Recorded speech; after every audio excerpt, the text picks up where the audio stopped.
character that I think we can do a better job. Well, you've called him a fraud. I mean, in 2016, you gave a very strong speech was it in Utah or Arizona, calling him a fraud.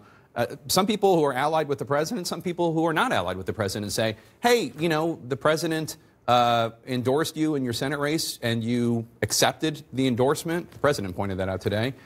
You interviewed for a job with him to be Secretary of State.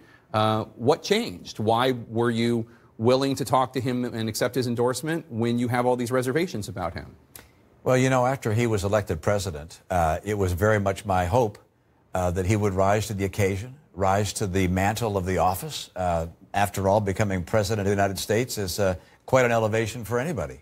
And he has said during the campaign that he could be extraordinary presidential.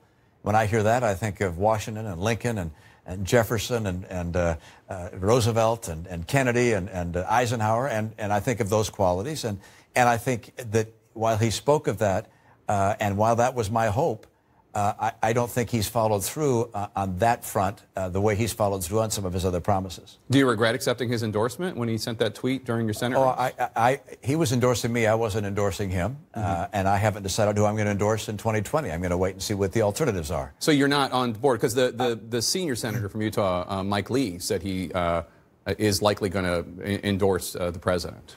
I think it's early to make that decision, and I want to see what the alternatives are. But I've pointed out there are places where we agree and a whole series of policy fronts. But there are places that I think the president can, if you will, elevate his game and do a better job to help bring us together as a nation. Is there any chance that you might emerge as an alternative to President Trump and run against him for president in the primaries in 2020? No, you may have heard I ran before. Yeah. I've had that experience. And by the way, I acknowledge the president was successful, and I was not. He did something I couldn't do. He won. And I recognize that and appreciate that.